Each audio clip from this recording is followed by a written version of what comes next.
In light of this Friday being Halloween, we've decided to play the Longest Night event from Privateer Press instead of our normal game. In this event, you have a 24-inch by 12-inch zone, that's the festival area, and inside that zone are two 4x4 tents.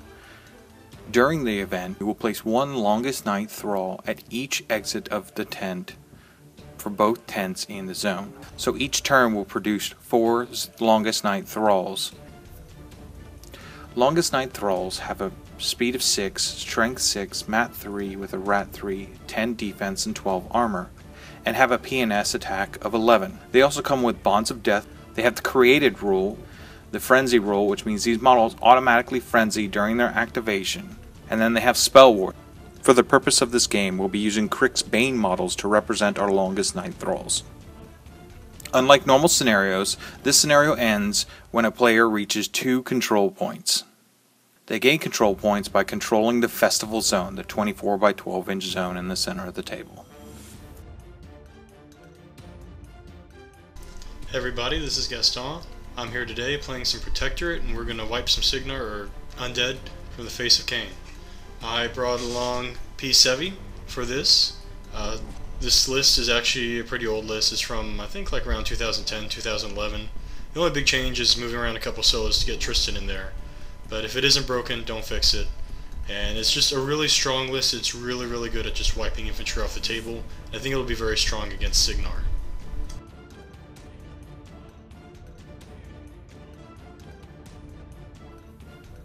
Hey everybody, this is Solus. For this week, I got talked into playing Cygnar.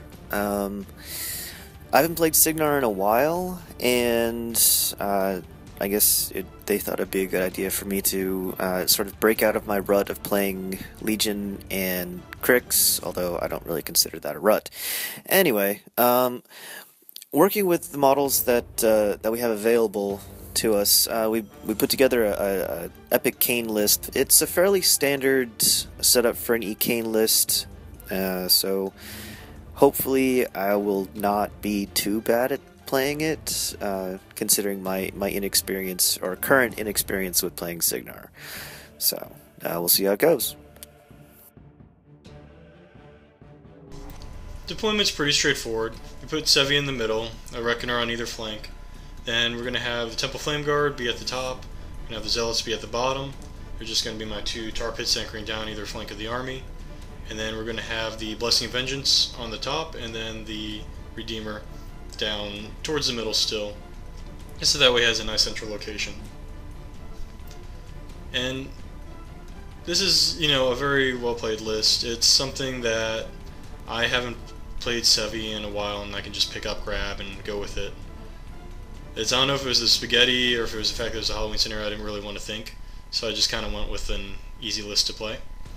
And Sevi is really one of our best, most forgiving casters, and it's going to be very difficult actually against Caine, just because of how good his threat range is. And so we're going to have to be very, very careful with distance because of how squishy Sevi is.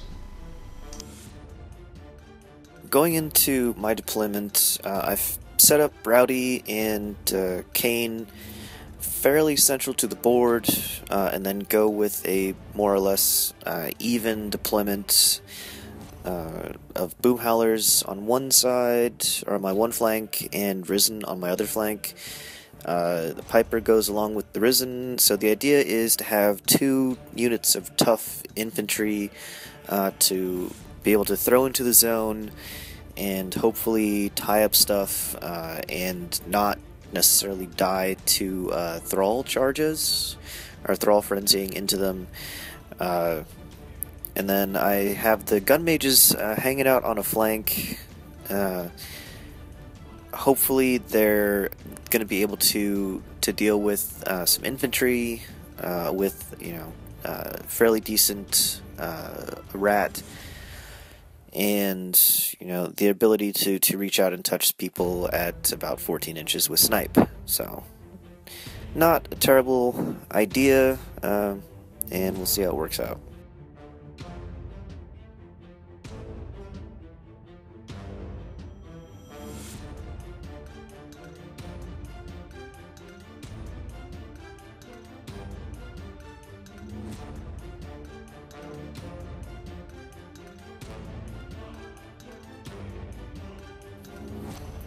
For my advanced deploy, I put the Rangers up at the max of AD line, and then along with Eris, and then I decide that I want Eris on my other flank, be able to shoot the Arc Node and possibly shoot off Defender's Ward if he decides to put it up on the Temple Flameguard. And then a quick note, after we finished deploying and went to actually start the game, I realized that, you know, advanced deploying to the max line, not the best idea considering the scenario. So, note to everybody, make sure that you understand the scenario before you play a game, because good lord, this is gonna hurt.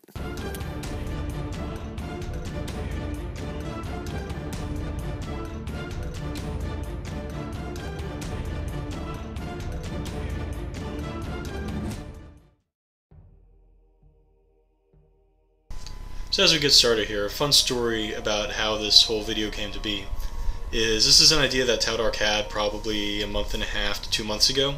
And so he got all prepared. He got PG Pokey to go ahead and make up these really nice looking tents. He did a fantastic job on them. And I don't know if it really shows very well in the video, but the colors are like that kind of that faded old look that you see at a carnival. So, you know, we had all this time to prepare. He sent us out all the packets ahead of time. And naturally, none of us read the scenario.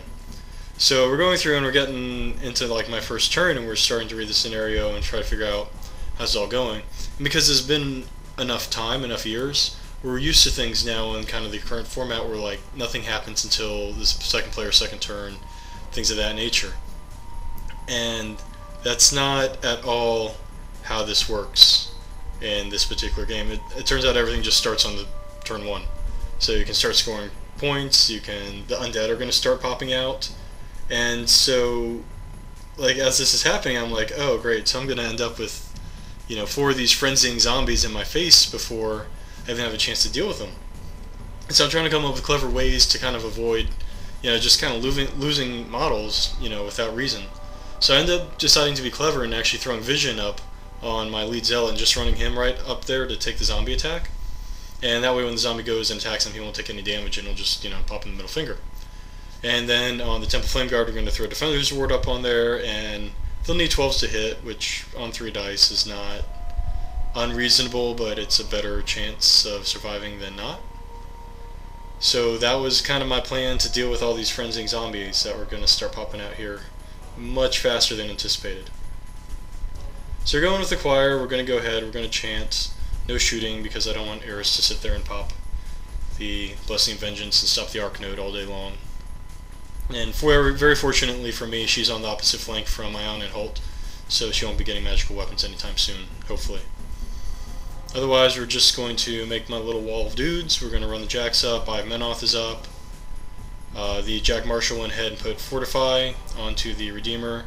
I couldn't remember the name of the spell at the time, so we just kind of wrote Jack Balls on the token, because, you know, that's easy to understand. So we get the Vassal, we just give him a nice ancillary attack. Pops a shot. He's out of range, but gets a really nice scatter. And so, just go ahead and he scatters right onto 2 Rangers, which is awesome for me. And they both eat it. So some turn 1 love right there. And remember, there's an older scenario, so it's not 10-7 deployment anymore. It's actually 10-8, so we're an inch closer than we normally would, for whatever that's worth. And otherwise, just checking, make sure I can keep Blessing in my control area. So that way I can get it kind of as far up there. Because we really want to be putting ashes to ashes into his army as often as we can. So now comes out the zombies. So exciting, so happy for this. This scenario really just tilted us. You should absolutely play it once and then never play it again. It's really fun once. And so the zombies basically work with the frenzy rules, so they're just going and killing his advanced deploy rangers right off the bat. So 4 of those guys died before he even got to move, which is awesome. And then my Zealot Vision plan actually worked perfectly, and as did Defender's Ward, so those guys survived.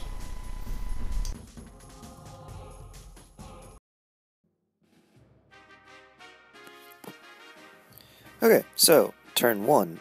I've already lost the majority of my Rangers, which is bad. Again, make sure you understand the scenario before you play a game. Anyway, so I start off, I don't allocate it any focus, because Rowdy's going to run for free. I move up Eris and try and shoot off the Defender's Ward on the Temple Flameguard, and miss, which is bad. So, I decide to go with the Gun Mages next, and they go ahead and run, trying to get them a little bit farther up the board, get them into hopefully a good position for next turn. I have the Journeyman put Arcane Shield on Rowdy, and then shoot the Thrall that's in my way, boost a hit, and actually manage to kill it, so that's helpful. Then I go ahead and have the Boomhowler's Assault slash run, so they're getting farther up the board, and then trying to clear out the Thrall that's in my way, and then also trying to block off the tent, so that I don't have to deal with any more Thralls coming out of that, or at least that side of that tent. I'm going to try and hopefully block off the other tent as well. Not necessarily the best use of units, but I think I got a little tilted by the scenario here and put way more effort into stopping things, or stopping the Thralls coming out of the tents on my side of the board than I probably should have. So,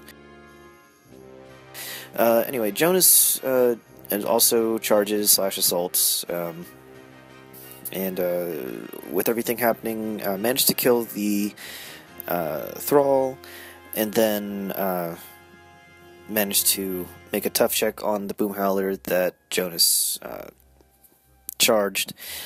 And then he pops his mini feet, so they go to ground. Of note, I did this in the completely wrong order, so they should have had heightened reflex on them, so that when I make the tough check, they aren't knocked down. But I didn't, and again, I think this goes to show that, or show my relative inexperience with the list, so, and playing Cygnar in general. So Rowdy runs, gets in the zone.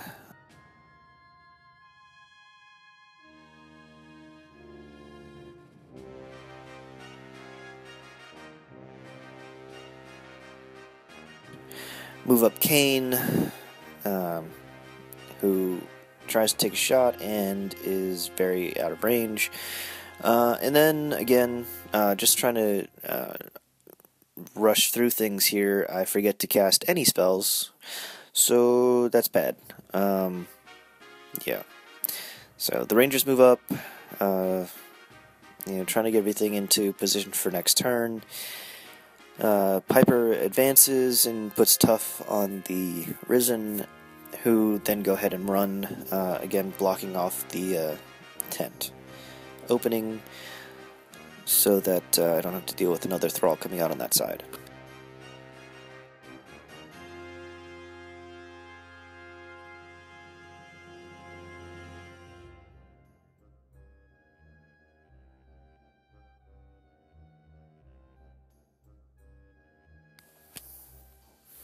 And Aiyana and Holt advance and go stealth. So, we determined that I can actually, or they can actually bring out a Thrall on the tent with the Boomhowler, on the side with the Boomhowlers. So a Thrall comes out there, and then Thralls come out on the other sides of the tent. They have to charge because they're frenzied, so charges the Temple Flameguard, misses, then I charge the Zealot, and really miss.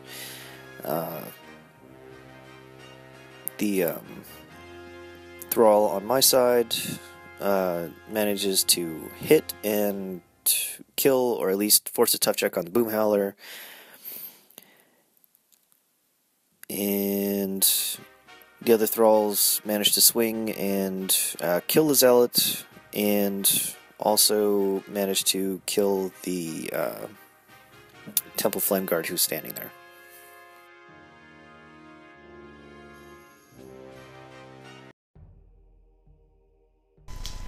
So, in the end of the day, it actually took 6 zombie attacks to kill off my 2 guys, so suck it, you undead freaks.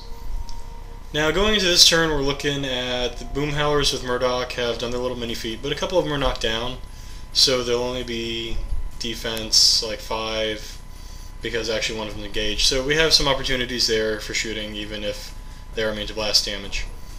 The one thing I am looking at is contemplating having the Blessing charge Iris, and whether or not to use Battle with the Choir. I'd rather not, just to kind of keep Passage up there to limit his shooting options at me. But, you know, you're worried about accuracy with Iris because she does shut down arc nodes and disrupt and annoying things like that. But when you stop and look at it, you figure Blessing is Mat 7 base, Mat 8 with Eye of Menoth, and then he has Powerful Charge, so he's like 10 on the charge without Choir. So we're kind of good looking there. We're just going to want to scoot Sevi upwards a little bit and make sure I'm still in Eye of Menoth range there when I go to do that charge. So now we just have the Choir. They're going to go ahead. They're going to do Passage just to knock down some of his shooting.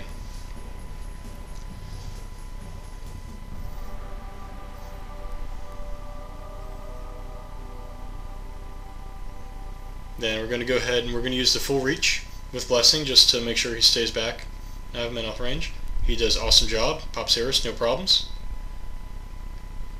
So now this is going to free up Sevi. Again, we moved the Redeemer off of him and onto Tristan in order to be able to start flinging spells and fireballs and all the things that Sevi loves to do. And so I'm just doing my thinking dance now. You can see there. And what's ended up going to happen is Sevi's going to scoot upwards a little bit. And again, we want to very, very careful on making sure I stay 19 inches away from Caine, because terrible things will happen. Then just doing Ashes to Ashes, he'll hit, no problem. And I could roll a 6 and kill all the gun mages, or I could roll a 1 and kill 2 of them. I chose to roll a 1 and just kill 2 of them. So, you know, it could have been better, but it could have been worse. Now we're looking at having the Temple Flameguard go ahead. They're going to use Iron Zeal, so that'll get them all the way up to Armor 19, Defense 15, Defense 17 against charges. And we're going to go ahead and run charge in there. We're going to make sure to tag Rowdy, because he has counter charge and we don't want to give that guy any extra threat range. Very unusually, I actually out-threat somebody in melee for a change. It's kind of nice. I'm not used to that in Protectorate. So go ahead, charge and knock down Boomhowler just because he's knocked down and I like to auto-hit. And we're going to do some work on these stupid little zombie things. And a big thing I want to do is he's blocking up the entrance to his little zombie deployment area, and I want to kind of open up room for more zombies to come out and mess with his guys too, because if I have to suffer, I feel like he should suffer as well.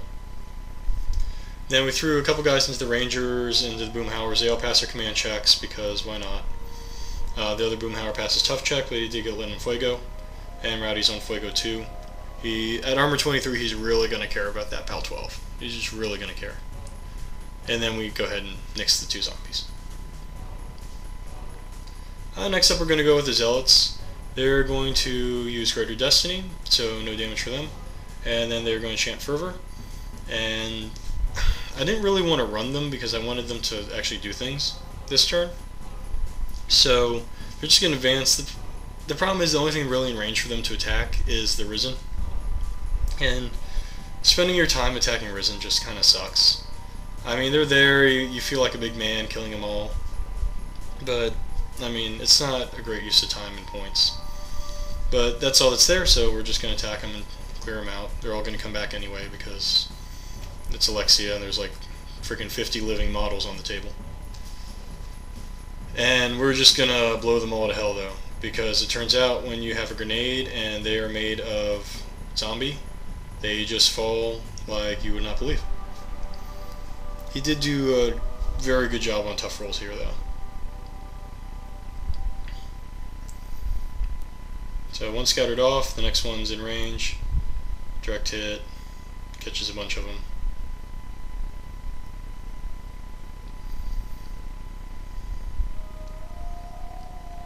And I think he just literally made 3 out of 4 tough checks.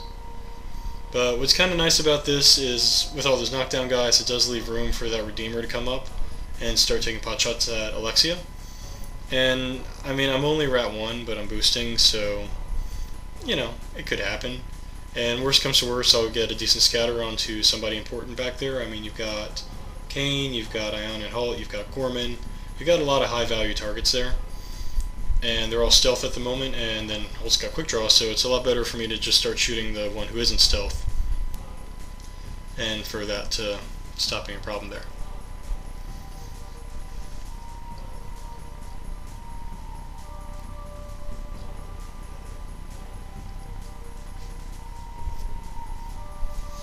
And now that I just talked through that, that's exactly what the Redeemer is going to go do. Now, one of the keys when you're playing against E-Caine is to really just keep your caster safe, and then just pound the daylights out of his army, and just try to get way up ahead on attrition. He doesn't really support his army all that much. I mean, he's got a couple upkeeps that are pretty nice. He's got the +3 defense versus ranged, and then the no knockdown one, I believe there's 2, and then you're always going to have that Journeyman with Arcane shield up. But otherwise, usually his army is just a giant tar pit for him. And so as long as you can keep that 19 inches away, you know, avoid kill box issues, what's eventually going to happen is you're going to force Caine to come up, and he's going to start smoking one of your heavies. And you basically just have to accept that he's going to use his feet to kill a heavy. And he's going to teleport back to safety. And you're going to be very upset, and that's just kind of how it goes. So that's kind of what I'm anticipating here. And we're moving the Reckoners up. They're playing Tiptoe in the Pool with Old Rowdy, so that way they're not in his charge range, but they can get him next turn if they need to. Then we've got the Mechanic moving up there as well, just getting ready to do his job. We're going to go ahead and we're going to throw Enliven on one of them. The idea being that if Caine does start opening fire, at least he'll be able to move out of the way. I'll have one Reckoner still alive. I'm not risking both of them at the same time. And with that said and done, we start deploying more of these little Thrall things. Only 3 come out on the table because he's still jamming up his own Thrall deployment tent opening. And I managed to lose a Temple Flameguard there. I pick a Boomhowler who's not knocked down and force a tough check there. Naturally he makes it. And since they cannot attack Alexia, they can attack the Risen. So he goes and he smokes a Risen. And then the one on the Zealots, you know, he smacks him with Greater Destiny.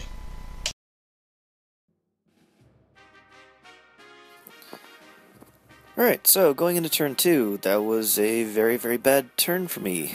Or my opponent's turn was very, very bad for me. So I'm missing most of my Risen, as well as a couple of my gun mages. Boomhowlers are knocked down and hurt, and Old Rowdy's on fire. Well, the fire went out, but still. So this turn, I'm looking at it and going, I don't know, or, well, I take that back. I am fairly certain that I cannot win this on scenario. However, he is also fairly out of my range, as far as assassination. So, we will go with the best we can. So, again, don't allocate any focus, pull one off the Squire, and then Alexia walks up and swats the Thrall warrior that's standing in the zone there. Not necessarily for any particular reason, except to get it out of the way.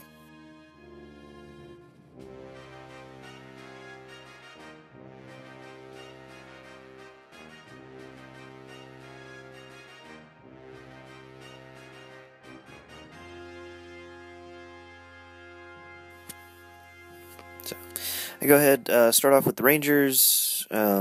They just advance a little bit, try and swing. And then the one unengaged Ranger goes ahead and takes a shot and misses terribly.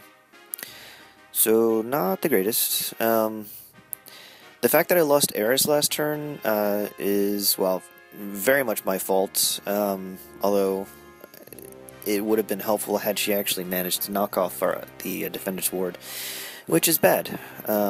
So the gun mages advance and try and deal with the Arc Node. managed to start hitting it with critical brutal shots. I managed to critical and then roll exactly nothing. So I change focus, go to shooting it with thunderbolt shots, trying to knock it out, or not, at least knock it down. And I think I ding it for a couple of points, but nothing major, and that was basically a wasted activation. So, not great.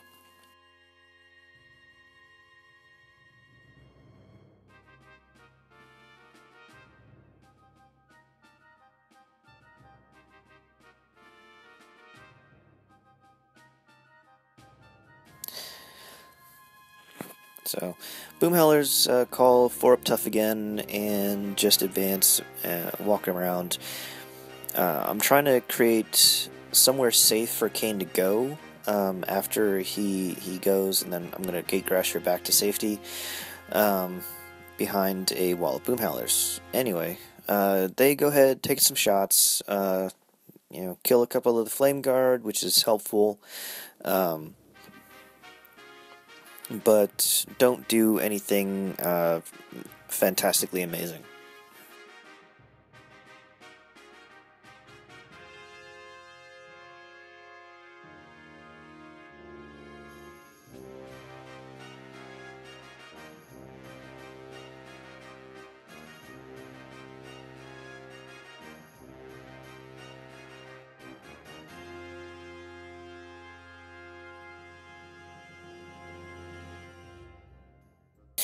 So, Boomhowlers, kill a couple of models, but don't accomplish too terribly much. So, Rowdy goes, he manages to hit a Flameguard, which nets me a corpse to add to the couple of corpses I have already for Alexia, which is nice.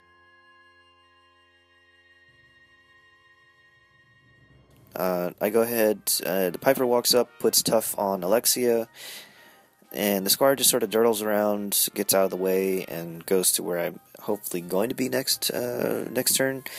And Holt goes ahead, reloads Caine.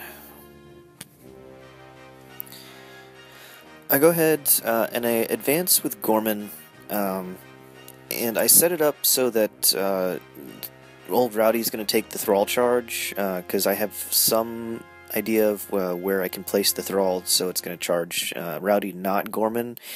In hindsight, this was probably not the best idea. I probably should have set Gorman up to get charged by the Thrall, because in the long run, old Rowdy's much more important as far as a blocking piece, and he's Mat 8 with a POW 18 hammer, so he's also very good at killing things. But be that as it may, go ahead, I throw a acid bomb at one of the Zealots behind the tent. It misses, it deviates, and then I think I clipped the Little Jack and a Zealot. But they're good at Destinied, so they can't be hurt. So that's fantastic. Yeah.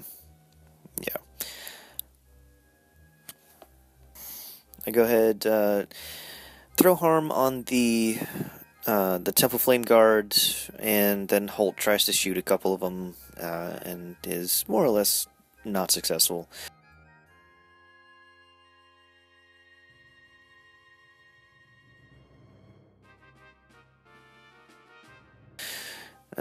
Junior walks up, tries to shoot, he's out of range as well.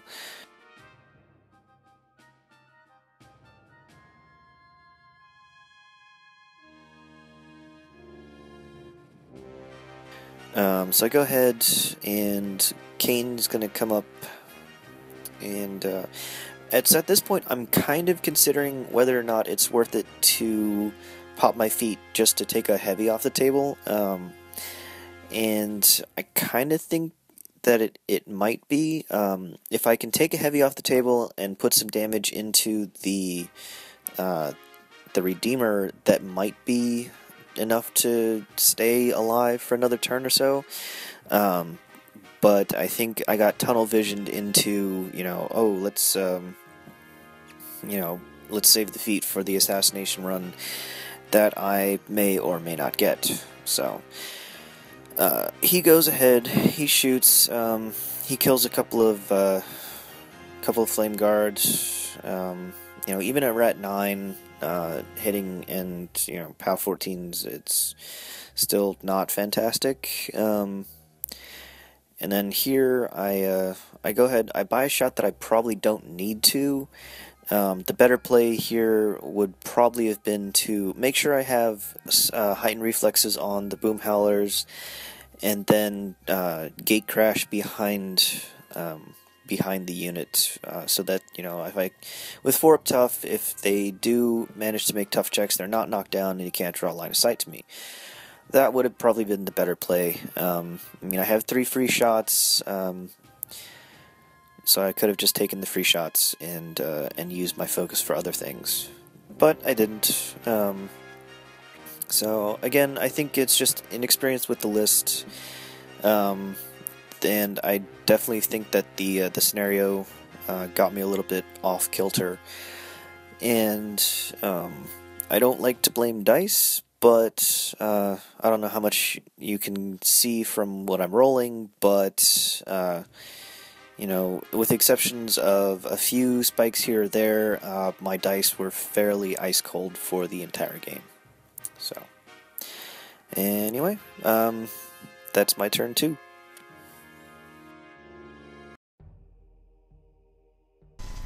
So, Caine is kind of sitting behind some Boomhowlers, and he's only got 1 focus on him, so I'm kind of smelling an opportunity here, and I think I'm just going to decide to go for it. So, what I'm looking to do here is take the Blessing of Vengeance, who's currently hiding behind that top tent. You can barely see him there.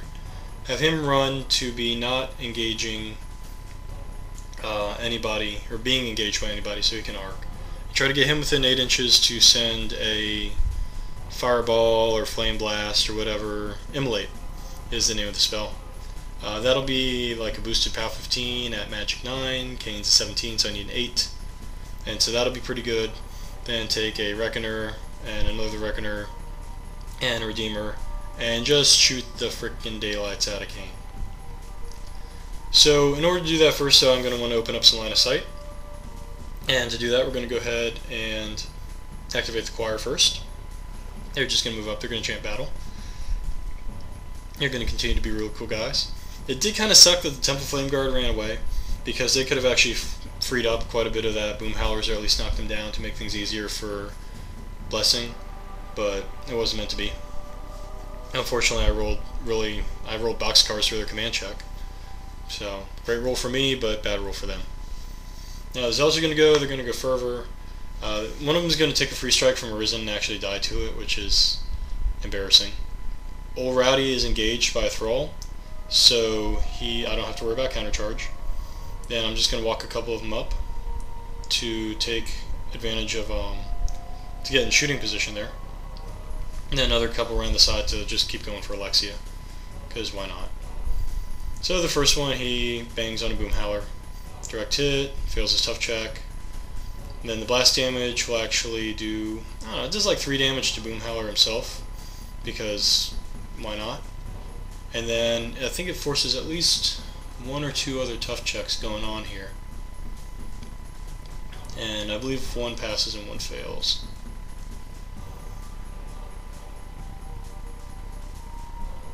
Yeah.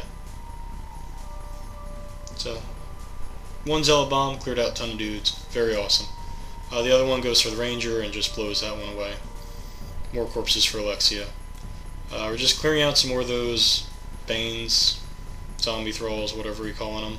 Just, you really can't let that problem get out of control, and thankfully both of our armies just have plenty of guys, so we can do plenty of attacks here. So just taking those guys out of the way.